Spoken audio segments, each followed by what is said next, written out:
दोस्तों अगर आप भी एसएससी सीजीएल के लिए फॉर्म को अप्लाई कर रहे हैं और अगर आप एससी एसटी कैंडिडेट हैं, ओबीसी कैंडिडेट हैं या फिर ईडब्ल्यूएस कैंडिडेट हैं या फिर कोई दूसरे कैंडिडेट है, किसी दूसरी कैटेगरी में आते हैं जनरल के अलावा, तो आज की ये वीडियो दोस्तों आप लोगों के लिए मैंने स्पेशल बनाई है क्योंकि यहां पर मैं बात करने वाला हूं जितने भी आपके कास्ट सर्टिफिकेट के फॉर्मेट होते हैं उनसे रिलेटेड। क्योंकि अगर आप किसी गलत फॉर्मेट का कास्ट सर्टिफिकेट यहां पर अपलोड कर देते हैं एसएससी सीजीएल के फॉर्म में, तो आगे चल के आपका जब भी डॉक्यूमेंट वेरिफिकेशन होगा तो वहां पर आपको निकाल दिया जाएगा। तो वीडियो शुरू से लेकर आखिरी तक पूरा देखिएगा। और दोस्तों चैनल पर अगर पहली बार आए तो फटाफट कर लीजिए चैनल को सब्सक्राइब, ताकि फ्यूचर में भी आपको ऐसी जॉब्स और वैकेंसी से रिलेटेड जानकारी अपडेट्स वगैरह मिलती रहे। जैसे कि दोस्तों आपको यहां पर नजर आ रहा है, मैंने एसएससी सीजीएल का ऑफिशियल नोटिफिकेशन ओपन कर लिया है। जब आप इसके नोटिफिकेशन के पेज नंबर 8 पर आएंगे तो यहां पर process of certification and format of certificates नाम का एक पॉइंट देखने के लिए मिलेगा, पॉइंट नंबर 6 पेज नंबर 8। फिर से मैं आपको बता दे रहा हूं, पेज नंबर 8 पर आए ये वाला पॉइंट। कई लोगों को ढूंढने में दिक्कत होती है तो वो बाद में कमेंट सेक्शन में बताते हैं कि भैया इस वाले पेज पर तो हमें ये पॉइंट मिला ही नहीं है। तो जब आप इस पॉइंट पर आएंगे यहाँ पर डिटेल दे रखी है भैया, candidate who wish to consider against reservation vacancy और seek age relaxation must submit requesting certificate from the competent authority in the prescribed formats when such certificates are sought by concerned identifying department organization at the time of document verification। यानी कि यहाँ पर इन्होंने बता रखा है भैया, अगर आप कोई भी कैटेगरी में आते हैं जैसे कि एससी एसटी ओबीसी ईडब्ल्यूएस विकलांग या फिर ईएसएम यानी कि एक्स सर्विसमैन कैटेगरी, इनमें से किसी भी कैटेगरी में आप आते हैं तो आपके पास एक प्रॉपर फॉर्मेट का कास्ट सर्टिफिकेट होना चाहिए जिसको आपको लगाना है। भले ही आप एज रिलैक्सेशन लेना चाहते हैं या फिर कोई भी कैटेगरी का बेनिफिट वगैरह लेना चाहते हैं तो। और जब डॉक्यूमेंट वेरिफिकेशन होगा तो उस टाइम आपका वो फॉर्मेट बिल्कुल सही निकलना चाहिए, नहीं तो आपका यहाँ पर रिजेक्ट वगैरह कर दिया जाएगा। अदरवाइज यहाँ पर जो कोई डिटेल दे रखी है कौन कौन सी कैटेगरी के बारे में यहाँ पर बात हो रही है, उनको कैंडिडेट कैंसिल कर दिया जाएगा। The format of the certificate annexure will be notice of the examination, यानी कि यहाँ पर जो इसका नोटिस डला हुआ है जिसको हमने ओपन कर रखा है, इसी में अलग अलग एनेक्सा दे रखे हैं। SC ST OBC EWS PWD या फिर एक्स सर्विसमैन सभी के फॉर्मेट वगैरह इसमें दे रखे हैं। मैं भी आपको दिखा दूंगा किस फॉर्मेट का आपको यहाँ पर कास्ट सर्टिफिकेट वगैरह अपलोड करना है। यहाँ पर दोस्तों अगर आप डिसेबिलिटी कैंडिडेट हैं यानी कि आप विकलांग वगैरह हैं, उनके लिए थोड़ा सा बेनिफिट है, यहाँ पर कुछ और फॉर्मेट भी चल जाते हैं जो कि यहाँ पर इन्होंने दे रखे हैं। अगर आपके पास इसके अलावा कोई दूसरे फॉर्मेट का डिसेबिलिटी कैंडिडेट का सर्टिफिकेट है, डिसेबिलिटी वाला सर्टिफिकेट है, तो उसको भी आप अपलोड कर सकते हैं। लेकिन अगर आपके पास यही वाला है तो और ज्यादा अच्छा है। और दूसरे अगर फॉर्मेट के किसी भी तरीके के कास्ट सर्टिफिकेट होंगे तो वो यहाँ पर आपके फॉर्म को रिजेक्ट वगैरह कर देंगे आगे फ्यूचर में। अब बात कर लेते हैं दोस्तों किस फॉर्मेट के आपको कास्ट सर्टिफिकेट वगैरह चाहिए। तो जब आप इसी नोटिफिकेशन के पेज नंबर 93 पर आएंगे तो यहाँ पर एससी एसटी सर्टिफिकेट वगैरह दे रखा है, यानी कि एससी एसटी का जो फॉर्मेट होने वाला है कास्ट सर्टिफिकेट का वो यहाँ पर इन्होंने मेंशन कर रखा है। जब आप दोस्तों इसको थोड़ा सा ध्यान से देखेंगे तो काफी लंबा ये फॉर्मेट है।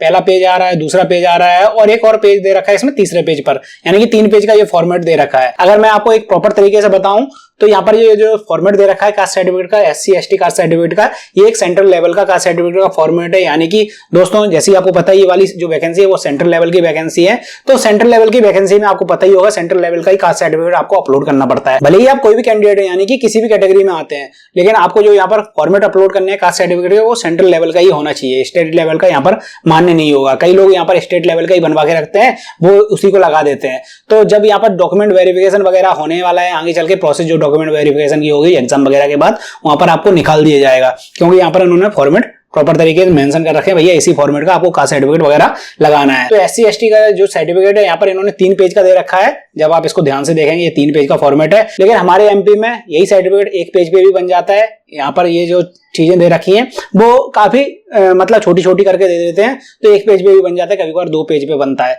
तो आपको देख लेना है फॉर्मेट यही होना चाहिए। थोड़े अक्षर छोटे छोटे लिखे हुए हैं, अक्षर बड़े बड़े लिखे हुए हैं, या फिर हिंदी में सेम टू सेम फॉर्मेट यही है लेकिन हिंदी में है तो वो चल जाएगा, वो मान कर लिया जाएगा, लेकिन फॉर्मेट यही होना चाहिए। अगर फॉर्मेट से समझ में नहीं आ रहा है तो मैं आपको बता देता हूं, इस तरीके से सभी स्टेट्स वगैरह मेंशन किए जाते हैं जो आपका एससी एसटी का कास्ट सर्टिफिकेट वगैरह होता है उस पर। तो आपको देख लेना भैया उस पर स्टेट वगैरह इसी तरीके से मेंशन कर रखे हैं या फिर नहीं कर रखे हैं, क्योंकि जो स्टेट लेवल का कास्ट सर्टिफिकेट बनता है उस पर इस तरीके के स्टेट वगैरह मेंशन नहीं किए जाते हैं, वो एक सिंपल तरीके से कास्ट सर्टिफिकेट वगैरह बन जाता है। तो आपको ये चीज वेरीफाई कर लेनी है कि भैया अगर एससी एसटी कैटेगरी में आते हैं तो आपके पास आपका सेंट्रल लेवल का ही कास्ट सर्टिफिकेट वगैरह होना चाहिए।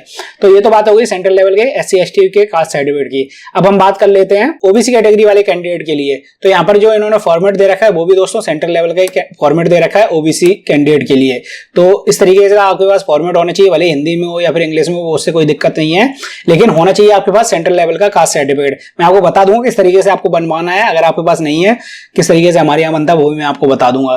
तो ओबीसी के लिए भी यहाँ पर सेंट्रल लेवल का कास्ट सर्टिफिकेट चाहिए। अगर आप ईडब्ल्यूएस कैटेगरी के कैंडिडेट हैं तो उनके लिए भी यहाँ पर सेंट्रल लेवल का ही कास्ट सर्टिफिकेट होना चाहिए, यानी कि सेंट्रल लेवल का ईडब्ल्यूएस कैंडिडेट का सर्टिफिकेट वगैरह होना चाहिए।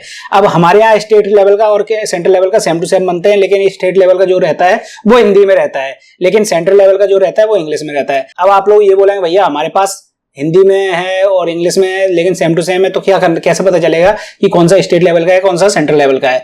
तो जब आप दोस्तों स्टेट लेवल का देखेंगे तो यहाँ पर ये वाले पॉइंट थोड़े से डिफरेंट नजर आएंगे आपको। ये जो 3 पॉइंट यहाँ पर लिखे हुए हैं वो स्टेट लेवल में और सेंट्रल लेवल में अलग अलग रहते हैं। सेंट्रल लेवल में सेम टू सेम इसी तरीके से ये तीनों पॉइंट दे रखे होंगे, भले हिंदी में हो या फिर इंग्लिश में, उससे कोई दिक्कत नहीं है, लेकिन ये तीनों पॉइंट इसी तरीके से सेम टू सेम होने चाहिए। 5 एकड़ का एरिया होना चाहिए एग्रीकल्चर का, दूसरे पॉइंट में 1000 स्क्वायर फुट इस तरीके से वैल्यू दे रखी हो, और तीसरे पॉइंट में 100 स्क्वायर फीट इसी तरीके से वैल्यू दे रखी हो। हमारे यहाँ क्या रहता है स्टेट लेवल वाले सर्टिफिकेट में यहाँ पर 800 दी जाती है, लेकिन होता सेम टू सेम ही है, तो 800 वाला यहाँ पर मान्य नहीं किया जाएगा, 1000 वाला ही होना चाहिए। तो इस तरीके से देख लेना, आपके पास ईडब्ल्यूएस सर्टिफिकेट भी होना चाहिए, और ये सर्टिफिकेट भी 2 पेज पर आ रहा है। कोशिश करिएगा अगर आपके पास बनाओ तो एक ही पेज पे आ जाए, तो आपको स्कैनिंग करने में ज्यादा प्रॉब्लम नहीं आएगी। इसके बाद यहाँ पर डिसेबिलिटी सर्टिफिकेट वगैरह दे रखा है। डिसेबिलिटी के लिए मैंने आपको बता दिया, अगर आपके पास दूसरे फॉर्मेट का भी है तो वो भी चल जाएगा, अगर ये वाला फॉर्मेट का है तो और भी अच्छा है।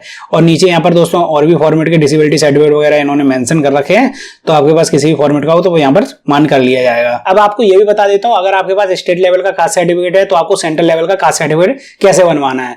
तो हमारे यहाँ क्या रहता है दोस्तों, हम लोग तहसील या फिर नगर पालिका साइड चले जाते हैं, वहां पर वकील वगैरह मिल जाते हैं, या फिर अंदर जो रूम वगैरह बने रहते हैं वहां पर जाकर बता देते हैं भैया हमें ऐसे ऐसे कास्ट सर्टिफिकेट वगैरह बनवाना है, तो वो हमें फॉर्म वगैरह पकड़ा देंगे या फिर बता देंगे कि इस तरीके का आपको फॉर्मेट निकलवा लेना है बाहर ऑनलाइन से, तो वो आपको प्रिंट आउट वगैरह मिल जाएगी, उसको आपको फिल करके सबमिट कर देना है, और 1 से 2 दिन का टाइम लगता है वहां पर। ये आपका सेंट्रल लेवल का कास्ट सर्टिफिकेट वगैरह बनाकर आपको दे देंगे, भले ही आप SC/ST OBC या फिर ईडब्ल्यूएस कैंडिडेट में किसी में भी आते हैं, आपको मैक्सिमम 2 से 3 दिन का टाइम लगेगा स्टेट लेवल कास्ट सर्टिफिकेट से सेंट्रल लेवल कास्ट सर्टिफिकेट वगैरह बनवाने में। लेकिन अगर आपके पास स्टेट लेवल का कास्ट सर्टिफिकेट नहीं है तो आपको वहीं पर पता करना पड़ेगा, भैया स्टेट लेवल में थोड़ा ज्यादा टाइम लग जाता है, कभी कभी 30-40 दिन भी लग जाते हैं, तो आपको स्टेट लेवल का बनवा लेना है। स्टेट लेवल से अगर आप सेंट्रल लेवल में बनवाएंगे तो स्टेट लेवल का तो एक बार टाइम लगता है, लेकिन वो दोबारा से नहीं बनता है। आपको सेंट्रल लेवल का हो सकता है, उसकी वैलिडिटी अलग अलग रहती है सेंट्रल लेवल के अलग अलग स्टेट के हिसाब से, किसी के 1 साल तक मान्य रहता है, किसी का 2 साल तक मान्य रहता है, तो आपको देख लेना आपके स्टेट में कितने साल तक मान्य है।